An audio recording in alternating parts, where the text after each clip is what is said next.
यह उत्तर प्रदेश धर्म नगरी है। यहाँ भगवान राम का जन्म हुआ, भगवान कृष्ण का जन्म हुआ। यह ऋषियों के तपोस्थली और धर्म की पावन धरा है।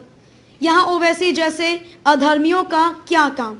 रणजीत बहादुर श्रीवास्तव ने कहा कि क्या मैं मक्का में जाकर चुनाव जीत सकता हूँ, तो ओवैसी जैसे यहाँ क्या कर पाएंगे।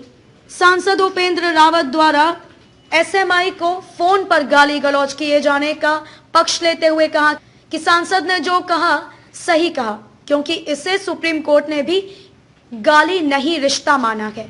अपने बेबाक बयानों के लिए जाने जाने वाले बाराबंकी नगर पालिका परिषद के अध्यक्ष एवं भाजपा के दिग्गज नेता रणजीत बहादुर श्रीवास्तव ने उत्तर प्रदेश में खेमेबंदी में जुटे एआईएमआईएम के अध्यक्ष असदुद्दीन ओवैसी को निशाने पर लिया। ओवैसी को रावण खानदानी बताते हुए कहा कि उत्तर प्रदेश धर्म नगरी है, यहाँ राम और कृष्ण की जन्म स्थली है, यह संतों की तपोभूमि और यज्ञ स्थली है, यहाँ योगी जैसे संतों का नेतृत्व है। ऐसे में यहाँ अधर्मियों का क्या काम। यहाँ ओवैसी को कुछ हासिल नहीं होने वाला है। सांसद उपेंद्र सिंह रावत द्वारा एसएमआई को फोन पर गाली दिए जाने को रणजीत बहादुर श्रीवास्तव ने सही करार देते हुए कहा कि सांसद ने जो कहा वह गाली नहीं, वह रिश्ता है।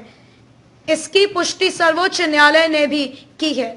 रणजीत बहादुर श्रीवास्तव ने कहा कि जब वह मक्का में चुनाव नहीं जीत सकते तो उनकी धर्म नगरी में ओवैसी का क्या काम। बाराबंकी से फखरे आलम की रिपोर्ट। चेयरमैन साहब, आजकल ओवैसी उत्तर प्रदेश आए हुए हैं, नया गठजोड़ कर रहे हैं, आखिर तैयारी पार्टी क्या रहेगी, कैसे निपटेंगे ओवैसी से?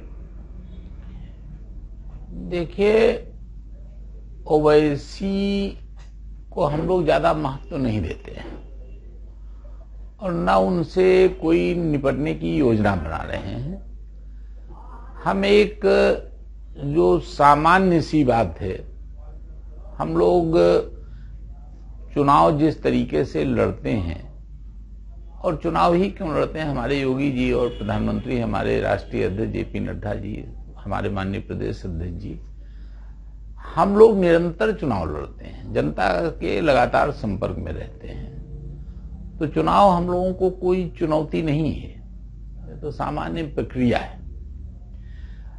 ओवैसी जी की बात पर मैं सिर्फ इतना कहना चाहूंगा कि थोड़ा बिहार से उनका मनोबल बढ़ गया है। कुछ मुस्लिम बाहुल क्षेत्र थे जिसमें वो सफलता प्राप्त कर लिए हैं, तो वो अब पूरे राष्ट्र के नेता बनना चाहते हैं। खैर, क्योंकि बात उत्तर प्रदेश की है तो मैं ये आपसे बताना चाहूंगा कि ओवैसी जी को पहले उत्तर प्रदेश के संबंध में समझ लेना चाहिए। यह हमारी भगवान राम की जन्मस्थली है, यह हमारे भगवान श्री कृष्ण की भी जन्मस्थली है। यहीं पर कुरुक्षेत्र हुआ है, यहीं पर भगवान कृष्ण ने गीता का उपदेश दिया है,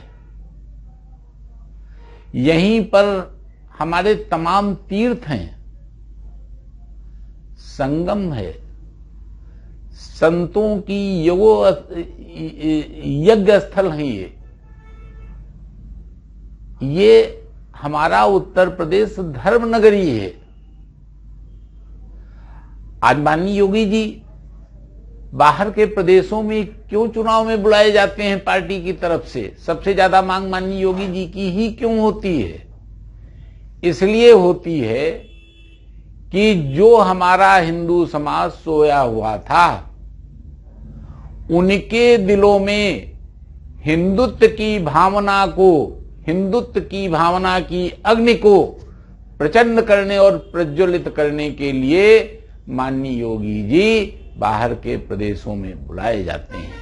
और जहां पर योगी जी साक्षात विराजमान हो, उन्हीं के नेतृत्व में सरकार चल रही हो, फिर हमको किसकी जरूरत पड़ेगी?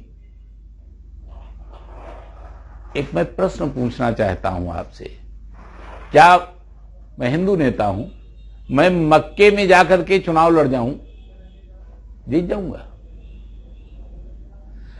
फिर ओवैसी जी हमारी इस धर्म नगरी में आकर के चुनाव लड़ना चाहें तो उनकी क्या दशा होगी? यहां का मुसलमान भी हिंदू है, क्योंकि ये हमारी धर्म नगरी में रह रहा है। कुछ कट्टरवादियों की बात छोड़ दीजिए, हम यहां पर लगातार चुनाव जीत रहे हैं, यादव बाहुल्य क्षेत्रों में जीत रहे हैं, मुस्लिम बाहुल्य क्षेत्रों में जीत रहे हैं। क्यों जीत रहे हैं? इसलिए जीत रहे हैं कि यहां पर हमारा धर्म प्रमुखता पर आगे आता है, बाकी चीजें गौड़ हो जाती हैं, इसलिए हम चुनाव जीते हैं। तो मैं माननीय ओवैसी जी को ये सलाह देना चाहता हूं कि इधर कृपा दृष्टि न करें, यहां से उनको अच्छी खासी फजीहत मिलेगी। उत्तर प्रदेश जो जातियों में बटा हुआ नजर आता था, अब जातीय समीकरण किस तरह होंगे? क्या जातियों में फिर बटेगा उत्तर प्रदेश? देखिए, मैं इकाई के रूप में तो आप मेरा ही उदाहरण ले सकते हैं। मैं यहां पर चुनाव लड़ता हूं और कहने की बात नहीं है, मैं मुसलमानों का वोट नहीं मांगता हूं, लेकिन ऐसा नहीं कि थोड़े बहुत दे देते हैं, मैं नहीं मांगता हूं। लेकिन यहां पर जब हिंदुत्व की ज्वाला सुलगती है तो हम नहीं चुनाव लड़ते हैं, यहां का हिंदू चुनाव लड़ जाता है, और आप देखते हैं कितनी प्रचंड जीत हमारी होती है। यहां का जब हिंदू शब्द आ जाता है तो हमने कई बार ये बात कहा, कुछ लोगों को चुभ जाती है। यहां ना दलित, ना कोई जात, ना यादव, जिनका यह समीकरण बनाना चाहते हैं, ये सब हिंदू हैं अंतोगत्वा। और जब हिंदुत्व की बात आती है, अभी आप जरा सा एक उदाहरण दे दूं, अभी यहां पर कोई सांप्रदायिक तनाव हो जाए तो ना पासी घर में रुकता है और ना यादव घर में रुकता है और ना मौर्या घर में रुकता है, ना अन्य दलित घर में रुकता है। सबके हाथ में लाठी होती है, सबके हाथ में लाठी होती इनसे लड़ने के लिए। और यहां तो बैलेट की लड़ाई होनी है, यहां लाठी थोड़ी चलनी है। तो जब हम लाठी चला सकते हैं तो बैलेट का इस्तेमाल क्यों नहीं करेंगे? इनकी गलतफहमी है। यहां हिंदू एक है और हिंदू एक रहेगा। न यहां मायावती का कोई फैक्टर काम आएगा, न अखिलेश यादव का कोई, न शिवपाल यादव का कोई आएगा। ओवैसी पर एक बात और है, जैसे धर्म नगरी है, यहाँ होगा क्या काम? तो क्या ओवैसी को अधर्मी मानते हैं? क्यों नहीं? रामायण में एक चौपाई आई, म्लेच्छ वंश तय भय उजागर।